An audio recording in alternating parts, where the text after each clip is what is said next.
I can actually, I think I can explain what happened to our friends that were at that table over there, unfortunately. Well, I walked over to them and I said, hey guys, you're enjoying the comedy show. You could donate if you like what you hear. And they immediately left. They were like, fuck you. Wait, the lady in the deer suit one's funny. Yeah, they looked at me literally, they were furious that I walked up to them and said, hey, there's like entertainment happening and you have to pay for it. They were like, it's not that entertaining. Go fuck yourself. All right, well, now we are going to continue the actual entertainment because everybody here, give it up for all the comics that have gone out before. This has been a fantastic night. Everyone's been great, fantastic, and we're going to keep that train rolling with Mr. Alex Tomaselli. Thank you, man. Yeah, you guys. What's up? Thank God the kids are gone. It was awkward, man. I've done it before, but thank God. Anyway, thank you for having me. I've always wanted to do a show with the House on Haunted Hill lights. Like that's really, glad you guys got that reference. Holy shit. I didn't know if anyone would get that. That's cool, man. Also, my guy, when you mentioned earlier, I knew I was in, like, because I perform in New York, I live out there, and I knew I wasn't in New York anymore when you were like, coronavirus isn't real, and everyone was just like, yep. Like, everyone just chilled. Everyone chilled. In New York, they'd carry you out in the street and, like, call you a racist and a homophobe, which has nothing to do with those two things, but it would happen. Anyway, I'm glad to be here. Everybody, is weed legal out here? Sort of. Sort of. Medical. Out there. Medical. Damn, dude. No, that's just because I love smoking weed. That's kind of my only vice. And I'm excited they're finally legalizing weed in a lot of places because I got arrested for smoking weed like 10 years ago. And I had to go to real rehab for that shit. Oh, God. Yeah. Real rehab for weed. That's like winning your first Call of Duty game and then an army recruiter shows up at your door and is like, you're going to Ukraine tomorrow and you're leading this platoon. Like, what the punishment doesn't fit the crime, right? We agree on that. Like, stoners don't belong in real rehab. You guys, is it like, I figured this out when I was in my first group therapy session in rehab. Has anyone been to a court mandated rehab session here? Anybody? One certified cool guy, dude. Hell yeah. I take people to rehab all the time. Oh, you're a narc, dude. All right. Well, for those of you, besides my guy right here, who have never been to a group therapy session for rehab, it's basically in a room like this, with people like this. Like, it's exactly like this, dude. And the therapist just goes around the room and asks everyone how they're doing that week. And these dudes had wildly different weeks than my stoner ass. Like, he'd go up to one guy and be like, how are you doing today? And that guy would go, Doc, I can't sleep. And when I do sleep, I dream of demons. And then he'd go to another guy and be like, how are you doing today? And that guy would go, Doc, my wife took the kids. She's filing for divorce. I don't know what's gonna happen. And then they'd get to me. And they'd just be like, Alex, how are you doing today? And I'd be like, Doc, Doritos don't taste the same anymore, man. Oh, good, man. Thank you. A lot of educators in here, right? A lot of teachers. Word. So, and a lot of other people, like, you guys work at schools, which mean you deal with school bus drivers, right? Yes. Right? And everyone in here, probably at one point in their life, has taken the school bus, right? All right. So everyone in here is very common with school bus drivers. Am I the only one who wonders why all of our school bus drivers look like they killed the real school bus driver before picking us up, dude, every day? It's wild, dude. I don't understand them. I don't understand why they all look crazy like that. Like, if anything, I want to meet the person who hires school bus drivers, all right? I want to find this man or woman who sits outside of a detox clinic and just waits for people with most of their teeth to come out and be like, do you like yelling slurs at a child first thing in the morning. Get on this bus, you're hired. And that's what happens on the bus, you guys. That is. Anyway, no. All right, you guys are cool. You guys are cool with this stuff. I don't know, man. I've always thought weird shit. I've always thought, like, even like the school bus thing, I thought that as a kid, but I'm an adult now, which means there's things I thought when I was a kid that no longer bother me or gross me out. I'm sure you all have similar tendencies or feelings. Like when I was a kid, I was told this myth by all my friends, like my dude friends specifically. I'm sure you've all heard it. They'd be like, Alex, did you know that when women squirt, that's just piss? And I'd be like, ew, gross. Can't believe they do that. But I'm 31 years old now, all right? And if anybody was to say to me, Alex, do you know that when women squirt, that's just piss? I'd be like, I guess I like piss, dude. Piss on my face, please. Consensually and no dudes. All right. You guys are cool, man. I like this polyamorous couple we have over here. Right? Whole group. Another. It's like the opposite polyamorous couples. We got 2 women, 2 dudes, one, hell yeah. The bull and the fawn. All right, there we go. All right, dude. I don't know, man. Is anyone in here who's in here together dating? Anybody? No one? Everyone's just here with friends? Cool, dude. What? All right, some people in the back, dude. How long have you been dating the person you're dating? Decade. Oh, it's the bros? Yeah. Did you just say that? Hey, you're a comedian, dude. Don't be making me call you gay for fun, dude. I can do this. I don't want to do that. That'd be a fun set. No. All right. Well, I'm not in a relationship. I'm single, and I feel like the first hump into getting into a relationship is condoms. I feel like that's the first conflict you run into with women or whatever. The first step into things getting cooler, if you would say. Because, like, there's 2 types of girls out in this world I've learned in my single days. Girls who will make you wear a condom and girls who don't make you wear a condom. Because, yeah, exactly, dude. That's what I'm saying, dude. Because if a girl makes me wear a condom, I have a few thoughts. Like, oh, wow, this girl's smart. She cares about her body. She thinks about the future, you know?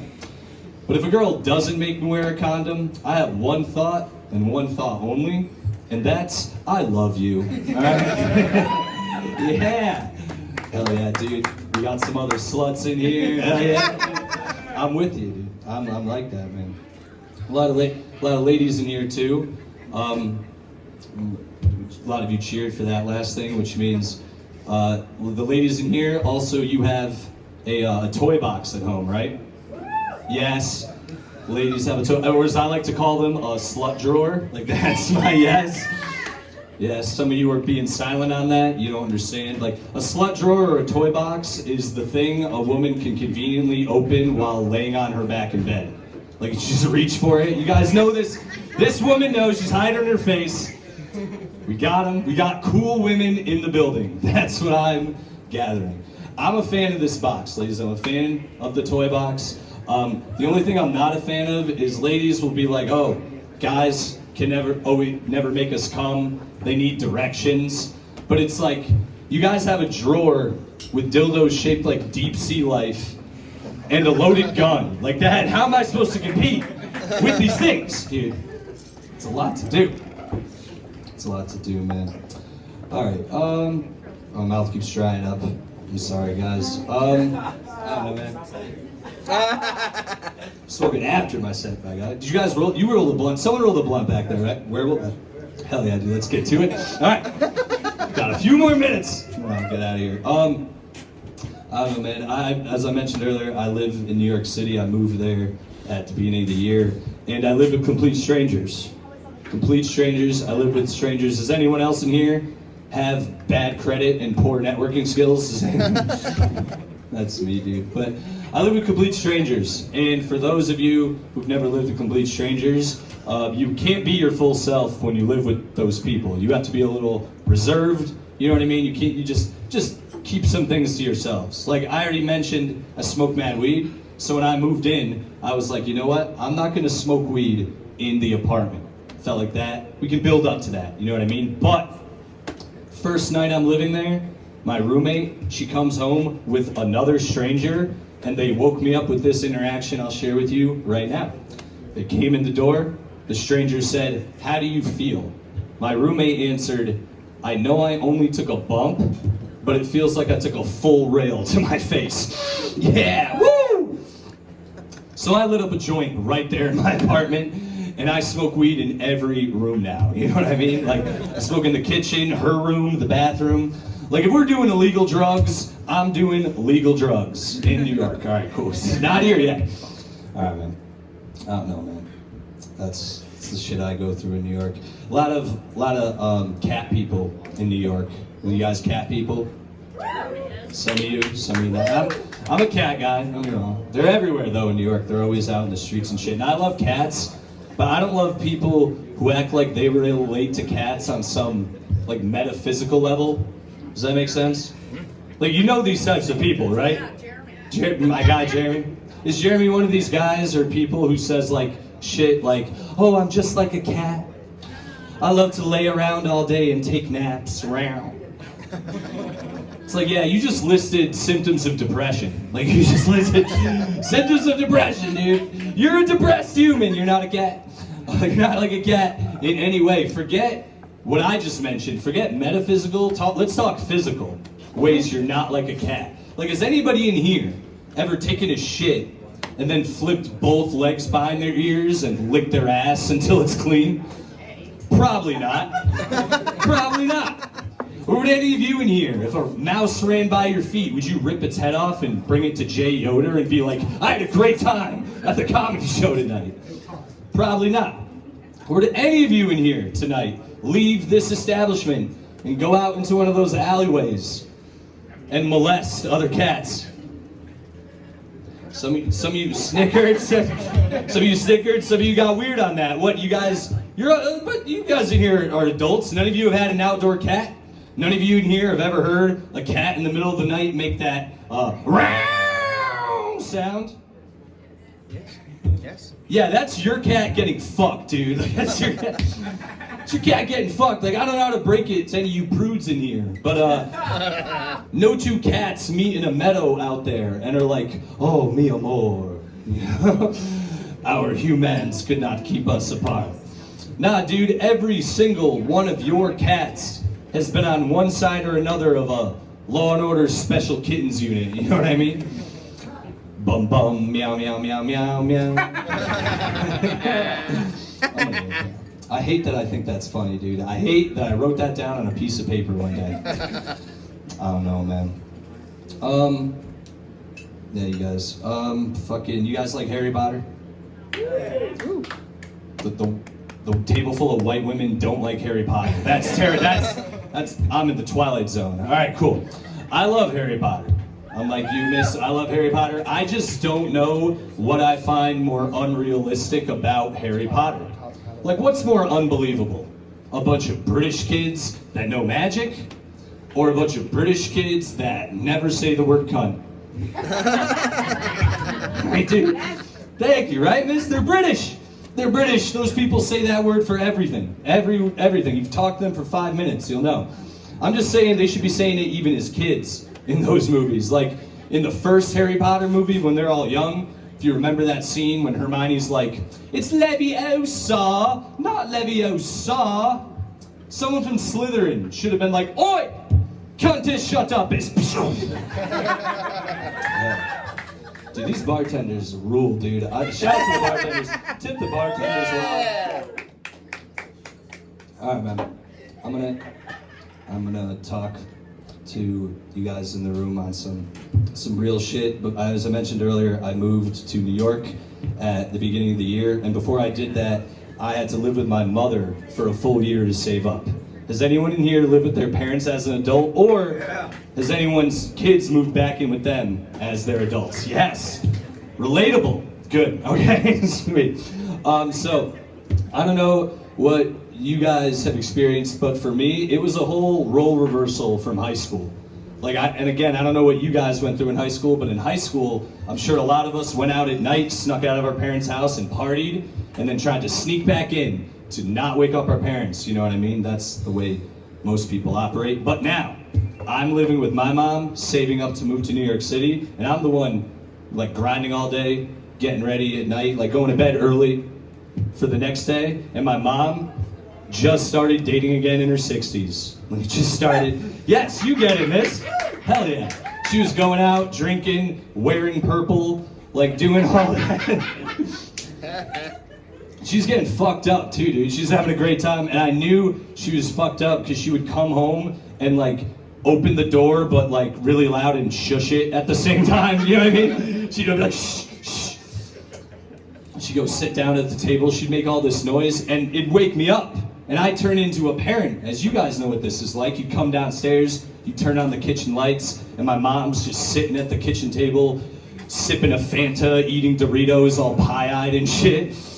And I turned into a parent. You guys know what this is like. I looked my mom dead in the face, and I was like, "Where have you been?" And she looked at me and was like, "Out with friends." And I said, "What you guys do?" And I went, "Who are these friends? Like, why would they send you home like this? Tell me their names." She's like, "I don't have to tell you shit. I'm an adult."